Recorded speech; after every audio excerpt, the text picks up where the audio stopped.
बिस्मिल्लाहिर्रहमानिर्रहीम, अस्सलाम वालेकुम। आप देख रहे हैं PSL special for the PSL special का स्पोर्ट्समैन का स्पेशल प्रोग्राम आप देख रहे हैं। मेरी सारी सोचें जो है ना वो कहीं और थी, अचानक प्रोग्राम का आगाज़ कर दिया तो मैं अब आपके सामने आ गया हूँ। खैर, हमने बात वही करनी है जो जो हम सोच रहे थे, लेकिन आज प्रोग्राम का आगाज़ थोड़ा सा मुख्तलिफ हम करेंगे। लेकिन पहले थोड़ा सा आपको बता दें आज के मैच के बारे में। 229 रन बनाए इस्लामाबाद यूनाइटेड ने। कोयटा ग्लैडिएटर्स ने, हालांकि बैटिंग का उनके हाथ में था फैसला कि वो बैटिंग करें या बॉलिंग करें, क्योंकि वो टॉस जीते थे सरफराज अहमद, तो उन्होंने पहले फील्डिंग करने का फ़ैसला किया और फील्डिंग करने का फ़ैसला उनका बिल्कुल सही नहीं साबित हुआ, क्योंकि 6 ओवर में ही 81 रन बना लिए थे इस्लामाबाद यूनाइटेड ने। और उनके जिस तरह कहते हैं ना पूत के पाँव पालने में नज़र आते हैं, वो बिल्कुल ऐसे ही हुआ। बाद में पहले पॉल स्टर्लिंग ने बहुत अच्छी बैटिंग की, उसके बाद कोलन मनरो ने 72 रन बनाए, उसके बाद आखिर में जब आए आज़म खान, आखिर में मेरा मतलब कहने का ये कि लो down the order Azam Khan आए और उन्होंने 65 रन बनाए, 35 गेंदें खेली, 2 चौके और 6 छक्के उन्होंने लगाए और शाहिद अफरीदी पर बड़े नाम मेहरबान नज़र आए। आज़म खान, शाहिद अफरीदी महंगे तरीन बॉलर साबित हुए। 67 रन दिए शाहिद ने अपने 4 ओवर्स में, 2 विकेटें भी हासिल की, लेकिन वो आखिरी 2 ओवर में वो हासिल। रोज़ाना की तरह हंसते मुस्कुराते, गो के आज काफ़ी मसरूफ़ थे ये अपने कुछ कामों में, उसकी वजह से थोड़ा सा डिले हो गया इनको आने में। शोएब भाई ठीक हैं, खैरियत से हैं? अल्लाह करम, आप कैसे हैं? अस्सलाम वालेकुम टू एवरीवन। और एट द सेम टाइम बड़ा ज़बरदस्त मैच देखने में आया हाँ, कि इतना ज़्यादा मेहनत टोटल T20 के हिसाब से उन्होंने इस्लामाबाद ने आज रखा। और बिल्कुल बहुत से लोगों की तरह मेरी भी प्रेडिक्शन जो थी उसको रिवर्स करके दिखाया, तो विच इज़ ग्रेट कि एक टीम जो कि चलो, पिछले मैच में Islamabad United have won the game by 43 runs, which is a 19 huge इशारिया 3 margin over. For T20 game. और ऑफ कोर्स उसके ऊपर हम फर्दर बात करेंगे। चलें अभी बात करते हैं, जो मैंने अभी कहा था ना शुरू में कि हम ज़रा डिफरेंट अंदाज में आज शुरू करेंगे, तो डिफरेंट अंदाज है ये आज। Shaheen Shah Afridi, the captain of Lahore Qalandars. Shaheen, आपसे क्विकली मैं सवालात करूंगा, कैप्टनसी और एज अ मेन प्लेयर आपका एक्सपीरियंस के कैसा है? कहीं कोई मुश्किल आपको पेश तो नहीं आई? नहीं, काफ़ी इंजॉय करो कैप्टनसी को, नया रोल है और काफ़ी इंजॉय करो। और लास्ट 3 मैचेस से टीम की सपोर्ट मिल रही है सीनियर्स की, तो काफ़ी इंजॉय कर रहा हूँ और आसानी है अभी तक। एंजॉय आप करें, सबसे ज़्यादा इंकरेज कौन करता है टीम में आपको? टीम वाले ज़्यादा सपोर्ट करते हैं, हर टाइम मेरे साथ होते हैं। जब भी उनकी सपोर्ट चाहिए होती है, हेल्प चाहिए होती है, एडवाइस की, वो हमेशा देते हैं और काफ़ी हेल्पफुल है मेरे लिए। टीम आपका अच्छा खेल रही है, इस परफॉर्मेंस को किस तरह से बरकरार रखेंगे आप? आई थिंक सिंपल सा है कि अपनी बेस्ट क्रिकेट खेलनी है, एफर्ट्स करनी है, रिज़ल्ट हमारे हाथ में नहीं है। और जो लड़के एफर्ट्स कर रहे हैं उसी वो रिक्वायरमेंट है उनसे, सो वो अपने बेस्ट दे रहे हैं हमें। आपकी bowling is the fastest in the PSL, क्या यही आपकी कामयाबी का राज है, आप भी समझते हैं? आई थिंक माशाल्लाह जैसे हमारी बॉलिंग है तो एज अ कैप्टन सेटिस्फाइड हूँ, क्योंकि वर्ल्ड की बेस्ट बॉलिंग अटैक हमारे पास है। और जैसे बैटिंग ने करके दिया है तो एज अ कैप्टन बड़ा खुश हूँ उनसे। और बिल्कुल बॉलिंग का काफ़ी रोल है इस विकेट पे, काफ़ी अच्छी विकेट है बैटिंग के लिए, तो इसमें बॉलिंग का बहुत रोल होगा, अच्छी बॉलिंग का। आपको के लिए गुड लक, आपका शुक्रिया। शाहीन शाह अफरीदी लाहौर कलंदर्स के कप्तान, और इनकी बॉलिंग अटैक, इन्होंने कहा दुनिया में बेहतरीन बॉलिंग अटैक है, यकीनन है। T20 क्रिकेट में हारिस रऊफ़ इनके पास हैं, ज़मान इनके पास हैं, राशिद खान इनके पास हैं, ख़ुद ये बेहतरीन बॉलर गिने जाते हैं इस फॉर्मेट के और दूसरे फॉर्मेट्स के भी। तो शाहीन शाह अफरीदी कप्तान हैं, मैंने आपको बताया, और बहुत अच्छी परफॉर्मेंस लाहौर कलंदर्स की रही। 2 मैचेस लगातार लाहौर कलंदर्स ने जीते और लाहौर कलंदर्स के लिए भी नेक तमन्ना है हमारी। शोएब मोहम्मद साहब, आज खबरें ज़्यादा हैं वैसे, एक तो मैचेस पर हम बात करेंगे, कल के मैच पे बात करेंगे। सबसे पहले अगर बात हम कर लें मोहम्मद आमिर और Mohammad Ilyas. Mohammad Aamir is out of the PSL due to injury, ये खबर अभी अभी आई, तो मैंने कहा ये भी आपसे मैं डिस्कस कर लूँ। कराची किंग्स वैसे ही डाउन है, उनकी बॉलिंग काफ़ी वीक है और उनको अब ये डेंट जो लगा है, इसको कैसे देखते हैं आप? अब डेफिनेटली बिग ब्लो है कि आपके सबसे जो नंबर 1 एस जो अटैक बॉलर हैं वो, और even in the death overs वही उन्होंने ही गेंद करनी होती। जिस तरह शाहीन आफरीदी का जो रोल है उनकी लाहौर की टीम के लिए, उसी तरह सिमिलरली इनका भी, आमिर का भी कराची के लिए रोल है।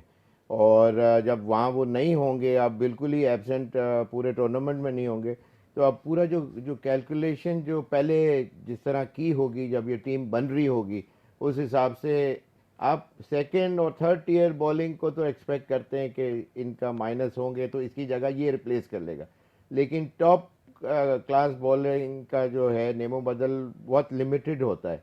जिस तरह शाहीन आपके हैं, इसी तरह आमिर का भी नाम है और उसी कैटेगरी के अंदर कैडर में आते हैं वो, तो बहुत ज़्यादा हैवी ब्लो है और ये इनको आगे भी फील होगा जब उनकी एब्सेंस जब होगी। तो आमिर के बगैर तो उनका बॉलिंग कॉम्बिनेशन तो पहले भी हम डिस्कस कर चुके हैं, कल भी उनका मैच है पेशावर ज़ल्मी के साथ, तो उनको अब क्या करना होगा? वसीम अकरम है वहाँ पर और पीटर मोर्स वहाँ पर है, अच्छे नाम अब हैं। उसके अंदर ये होता है कि अब आपकी मेन स्ट्राइक जब टीम जब बैलेंस जब बन रहा होता है तो उसके अंदर फिर आप अपनी बैटिंग की स्ट्रेंथ को ऐसा करें कि जी हम स्कोर इतना कर सकें, बैटिंग एक्स्ट्रा डेप्थ दी जाए ताकि बॉलर जो लिमिटेड बॉलिंग अटैक उनके पास है उसके अंदर उसको फाइट किया जाए उस मैच के अंदर।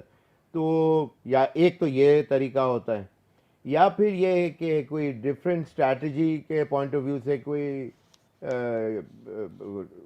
मैजिकल कोई बॉलर उनके पास आ जाए जो जैसे क्रिस हैरिस टाइप या एक्स्ट्राऑर्डिनरी कोई स्पिनर अगर होता तो वो नेचुरली हमें इस वक्त नज़र आ चुका होता, वो भी नहीं है इसका मतलब।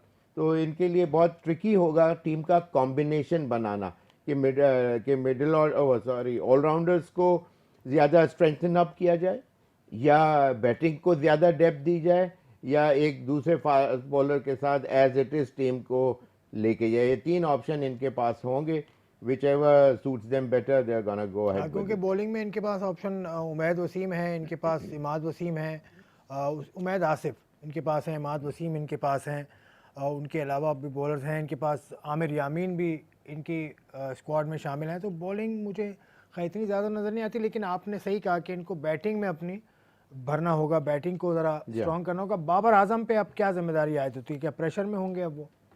डेफिनेटली जब स्कोर एक टीम का इनकी जब बॉलिंग स्ट्रेंथ आगे मैचेस में एक आध मैच शुरू में तो चल जाता है कि ठीक है इंजरी हुई और वो नहीं नज़र आए, लेकिन ये कि जब अब तो टोटली टीम टूर्नामेंट से बाहर हो गए हैं उनके आमिर जो हैं, तो उससे बाबर डेफिनेटली फील करेंगे वो प्रेशर।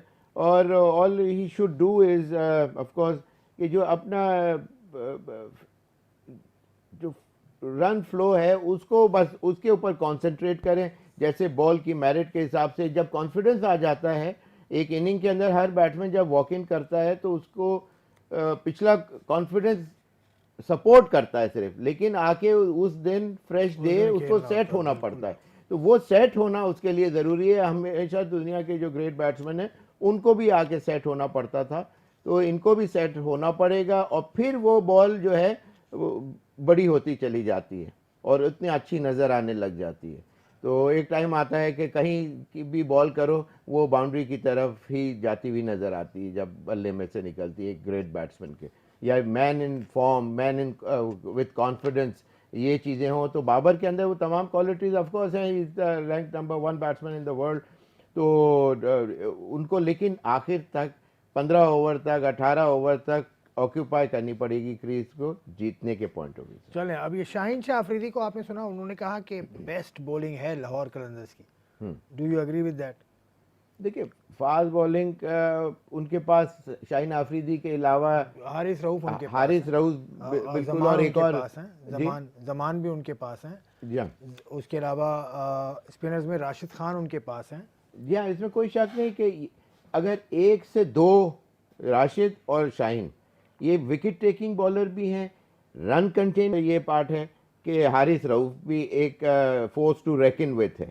ऐसा नहीं है, he is no ordinary layman sort of a bowler, no, he is also been there done that और परफॉर्मेंसेस दी हैं और he wants to make things happen. तो ये क्वालिटी जो होती है जिस तरह इनकी बॉलिंग के अंदर है, इसी तरह इनकी बैक टू बैक परफॉर्मेंसेस देने की एबिलिटी रखता है। और एक प्लेयर होता है जो वन ऑफ उसकी परफॉर्मेंस आती है, इसलिए कि उसके अंदर वो is not made of that metal, उसकी स्ट्रेंथ इतनी नहीं होती, तो वो he can always bounce back. जो खेलेगा 11 में वही परफॉर्मेंस दे सकता है। लेकिन वही बात है, बॉलें इधर उधर गिर रही, आउट नहीं हो रहे लेकिन क्रॉस नहीं हो रही, that means you are not born for it. तो इस किस्म की चीज़ें सोचना पड़ती हैं बस। चले और भी मैं पूछूंगा, पावर हिटिंग की खास तौर से बात आजकल हो रही है। आज के मैच में भी हमने देखा कि किस तरह से बड़े शॉट्स लगाए जाते हैं। आजम खान ने खास तौर से 2 शॉट्स तो ग्राउंड के बाहर उन्होंने आज फेंक दिए थे। मजीद बात करेंगे। अब कोयटा ग्लैडिएटर जो मैच हारा उसकी क्या वजह रही, इस ब्रेक के बाद।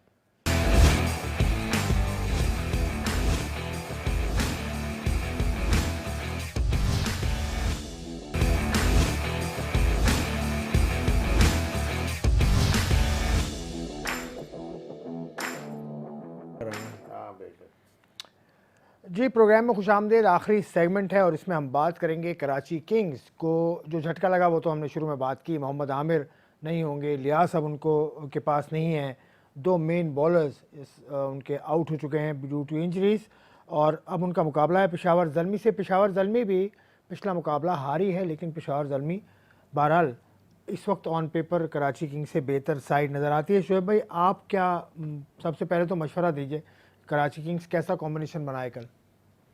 कराची किंग्स के ऊपर तो हमने अभी शुरू प्रोग्राम में बहुत बात की कि अपनी बैटिंग की स्ट्रेंथ को थोड़ा सा ज़्यादा करें। बॉलिंग उनकी वीक नज़र आ रही है। बैट्समैन भी बहुत ज़्यादा इतने वो नहीं है कि जो बहुत he who can come in and play havoc. तो इसका मतलब क्या हुआ, जो लिमिटेड सोर्सेज हैं उनको अपने ऊपर रिस्पॉन्सिबिलिटी लेके ज़्यादा कैलकुलेटेड शॉट्स खेलने पड़ेंगे। हर बॉल पे आप मारने जाएंगे तो दूसरी, 5वीं, 10वीं, 15 पे आउट हो जाएंगे। तो उसको कैलकुलेशन का मतलब ये होता है कि आप जो बॉल की जो मेरिट है उसका अगर शॉट है तो उसके हिसाब से, जहाँ प्लेयर नहीं है, अगर मिस टाइम भी हुआ तो कम से कम किसी प्लेयर फील्डर के हाथ के डायरेक्शन में नहीं बॉल जा रही होगी। ये फ़र्क होता है। तो हाफ वे भी गिरेगी तो बीच में गिरेगी। अगर छक्का नहीं हुआ तो फर्स्ट बाउंस चौका होगा। लेकिन गैप्स देखें, विंड का डायरेक्शन का बहुत इम्पोर्टेंट रोल होता है मेरी नज़र में कि जब बड़ी हिट मारने हो या चौका छक्का मारना हो तो विंड डायरेक्शन, बॉलर की स्ट्रेंथ। अगर एक एक्स्ट्राऑर्डिनरी बॉलर है, जैसे इसके अंदर राशिद हैं, ताहिर हैं, शाहीन आफरीदी हैं, इस तरह के जो एस बॉलर कहलाते हैं, टॉप टियर के जो बॉलर कहलाते हैं, तो जी बिल्कुल, तो उनके ऊपर आप ये कि अगर उनको आप विकेटें देना शुरू कर देंगे तो वो तो फिर बिल्कुल ही दूसरे पीछे वाले बैट्समैन जो कि उससे हल्का बैट्समैन चांसेस है हो, तो उसको तो बिल्कुल ही वो बॉक डाउन कर देगा और फिर टीम प्रेशर में आ जाती है और गिर जाती है और स्कोर बड़ा नहीं होता। तो तरीके से खेलना होता है। अच्छे बॉलर को आप, एक ये होता है एक तकरीबन एक टीम के अंदर, ज़्यादातर लाहौर के पास एक से ज़्यादा है ऑफकोर्स। तो उस पॉइंट ऑफ व्यू से ये इस तरह से टीम की स्ट्रैटेजी, प्लानिंग, प्लॉयज बना करती हैं और उसके एग्जीक्यूशन फिर होती है। तो ये चीज़ें देखना ज़रूरी है कराची की टीम को, जो आपने जो बताया कि कैसे वो करेंगे। और जब तक अपने ऊपर रिस्पॉन्सिबिलिटी नहीं लेंगे, जब तक आगे वो नहीं बढ़ सकेंगे। और दूसरा, उनके जो अपोजिशन है ज़ल्मी जो पेशावर की जो टीम है, ऑफकोर्स उन्होंने, मेरी नज़र में मुल्तान और ज़ल्मी की जो टीम है वो सबसे एस टीम है और ज़्यादा स्ट्रेंथ है। लेकिन जिस तरह इस्लामाबाद ऊपर आ रही है, उन्होंने भी प्रूव किया है पॉइंट के एज कम्पेयर टू मुल्तान और and Islamabad and Lahore of course, Zalmi की फार पार भी इतनी नहीं है बॉलिंग में, इतना। लेकिन बैटिंग में तो बैटिंग में है, बैटिंग का वही बात है ना, जो कराची को करना चाहिए वो ज़ल्मी वाले करते हुए नज़र आ रहे हैं। ये मैं समझाना चाह रहा हूँ कि एक्स्ट्रा ऑर्डिनरी बैटिंग का जो रिलाई करते हैं वो अपनी बैटिंग के ऊपर कर रहे हैं। तो वो चीज़ दूसरी टीमों को भी सीखना चाहिए। और स्पेशली इस टूर्नामेंट में इस शुरू होने से पहले सबसे ज़्यादा यही चीज़ हमने डिस्कस भी की थी अपने प्रोग्राम्स में अर्लियर, कि जो टॉप ऑर्डर के जो बैट्समैन हैं उनकी तरफ से, जब इससे पहले आप ज़्यादातर देखें वन ऑफ एक आध कोई परफॉर्मेंसेज आती थी और फिर मिडिल ऑर्डर्स और इस तरह। अब बहुत से, जिस तरह शान मसूद बहुत आउटस्टैंडिंग खेल रहे हैं और टाइम कर रहे हैं, प्लेसमेंट कर रहे हैं और ज़बरदस्ती बड़े शॉट नहीं मारने की कोशिश कर रहे। बीच में एक चांस ज़रूर लेना पड़ता है हर बैट्समैन को, लेकिन वो चांस कैलकुलेटेड रिस्क लेके मारते हैं। तो इसका मतलब ये है कि थोड़ा सा टॉप ऑर्डर बैट्समैनों के ऊपर रिस्पॉन्सिबिलिटी ज़्यादा बढ़ाई भी गई है और देखने में भी आया, which is a very good sign कि जो चीज़ उनको ड्रेसिंग रूम में बताई गई वो आके डिलीवर भी करते हुए नज़र आ रहे हैं। ज़्यादातर टीम के जो टॉप बैट्समैन हैं वो ओपनर आ रहे हैं और वो सारे परफॉर्मेंस दे रहे हैं, which is something great. Rizwan थोड़ा सा अनलकी ज़रूर रहे, रन आउट हो गए, हाथ से लग के बॉल गेंद विकेटों में चला गया, और उससे पहले भी एक मिस टाइम हो गया था, मिड विकेट पे कैच हुए थे। लेकिन ओवरऑल जो है वो बहुत अच्छा नज़र आ रहा है। फाउंडेशन जो जो टॉप ऑर्डर जो ओपनर्स ले कर रहे हैं उससे टीम का डायरेक्शन पता चल रहा है कि वो लेवल है या इंक्लाइंड है। कराची से जब ये जाएगा टूर्नामेंट, अभी तो कुछ दिन बाकी हैं, जब शायद आपको लगता है कि कुछ थोड़ा सा कैलकुलेशन में फ़र्क आया, क्योंकि अब तो ये है कि बैटिंग प्लेसेड विकेट्स हैं यहाँ पर कराची में और मौसम भी अच्छा है। नहीं, यहाँ तो बहुत अच्छा मौसम है, लाहौर में भी अच्छा ही मौसम होगा, थोड़ा सा शायद हो सकता है इससे थोड़ा सा ज़्यादा ठंड टाइप की हो, लेकिन फॉग का बस मुझे अभी आजकल की क्या कंडीशन है, फॉग रात को कितनी आ जाती है, उससे बॉल वेट होगा नहीं होगा। और दूसरी चीज़ ये कि कराची स्टेडियम में खेलने का अपना मज़ा है। कदाफी स्टेडियम में आपने स्कोर बहुत किया लगता है। नहीं, वैसे तो पूरे पाकिस्तान में मेरा जो नेशनल स्टेडियम पे तकरीबन 107 रन पर टेस्ट इनिंग्स, पर टेस्ट इनिंग्स? हाँ, पर टेस्ट इनिंग्स जो है तो वो है। तो बट एनीवेज, तो बात ये है कि कदार स्टेडियम की जो जो बाउंड्रीज हैं या वो एक एटमॉस्फेयर होता है, बड़ा क्राउड, खैर वहाँ तो फुल क्राउड आएगा मैं समझता हूँ। अभी देखिए, देखिए यहाँ तो एनसीओसी, हाँ नहीं एनसीओसी तो हाँ, वो is a तो national, ओवरऑल हाँ, पाकिस्तान हाँ, क्या है, असद तो वहाँ असद जब उमर तक साहब। हो सकता है, जब तक मेरे ख्याल से पीसीबी के जो chief executive officer, chief operating officer हैं, उनसे आज मेरी बात हुई थी, पर्सनली मैंने उनसे पूछा था। सलमान नसीर साहब ने कहा कि भाई हमने तो आज भी मीटिंग की है, कोशिश की है और कि क्राउड आए। कोशिश की है कि क्राउड आए, कुछ ना कुछ करें, लेकिन ये हमारे हाथ में नहीं है। लेकिन ही वॉज अपबीट के शायद बेहतर हो जाए। हाँ, अच्छा, अब चलें ऑफ द कुछ बात कर लेते हैं ना, आप क्रिकेट की बात नहीं करें। कल आपके घर पे एक तकरीब थी, उसमें वेस्ट इंडीज़ से कुछ लोग आए हुए थे, वो क्या सिलसिला था? मुश्ताक मोहम्मद साहब से मेरी मुलाकात हुई, one of the greatest captain of cricketing world, not just Pakistan, Mushtaq Mohammad साहब। जी हाँ, बिल्कुल, कोई शक नहीं। तो क्या तकरीब क्या थी? वो वेस्ट इंडीज़ से जो लोग आए हुए थे वो वो एक किस लिए? एक्चुअली एक टीम टूर कर रही है बाहर से, वेस्ट इंडीज से और कुछ यूएस से, कुछ कंबाइंड एक टीम आई है यहाँ कुछ मैचेस खेलने के लिए। अच्छा, तो उसके अंदर वो कुछ प्लेयर्स वहाँ से आए हैं, जो प्राइवेट एक टूर है उनका, और उसके ऊपर उन्होंने अपने साथ एक स्टील बैंड के वाले जो हैं वो प्लेयर वो भी उनको लेके आए थे। तो वो मायामी में और वेस्ट इंडीज़ वगैरह में, he is from Trinidad and Tobago, तो वहाँ से वो बिलोंग करते हैं, और वो स्टील बैंड के ऊपर फिर गाना और वो थोड़ा बहुत वो चीज़ें म्यूज़िक का उनको, तो वो एक कैलिप्सो जो म्यूज़िक है वो बड़ा रिदमिक होता है, और वो उनको बुलाया था, तो वो आपने भी देखा कि वो बड़ा लोग किस तरह एंजॉय कर रहे थे, और वो हमारे पाकिस्तानी जो साथ साथ कुछ टॉप गज़ल सिंगर्स वगैरह, मोहम्मद अली साहब, इखलाक बशीर साहब, ये लोग भी साथ थे, तो बड़ा अच्छा लगा, सबों ने बहुत एंजॉय किया टाइम। नहीं तो वो जो क्रिकेट टीम आई है उसमें कोई प्लेयर्स हैं? उसके अंदर कुछ यूएस से पुराने प्लेयर खेले हुए ज़रूर हैं, जो यूएस की टीम में पहले खेला करते थे, लेकिन ये कि ये जैसे मैंने कहा ये प्राइवेट टूर था, उन्होंने कंबाइन एक जमा करके प्लेयर्स उन्होंने ये टूर करने की कोशिश की। कभी वो हर साल वो उस तरह की टीम कभी किसी कंट्री में जाते हैं, कभी किसी कंट्री में, तो इस दफ़ा उन्होंने पाकिस्तान क्योंकि आए। मेरी जो बात हुई थी, डेविड सेंटेंस साहब जो हैं, जी जी वो लेकर आए, हॉलीवुड की कोई टीम वो लेकर आए हैं, और वो काफ़ी उनको पता है क्रिकेट के बारे में, पाकिस्तान क्रिकेट। जी हाँ, वो इंग्लैंड से बारे में। बिलोंग जी। करते हैं एक्चुअली। अच्छा, वो इस रहते वजह से वो कैलिफोर्निया- रहते वहाँ हैं, लॉस कैलिफोर्निया में एंजलिस रहते में, हैं, हाँ। लेकिन वो इंग्लैंड से बिलोंग करते हैं, और naturally that's how he knows the game of cricket. और फिर उससे ज़्यादा ये था कि जब उसमें कुछ वेस्ट इंडियन भी जो साथ वहाँ से जो लोग आए वेस्ट इंडीज़ से भी, और नेचुरली इनको भी, तो वो चाहते थे कि जब पाकिस्तान टूर कर रहे थे तो उन्होंने कहा कि जी हम हनीफ मोहम्मद साहब के घर जाना चाहते हैं, वो हमारे लिए ड्रीम कम ट्रू वाली बात होगी।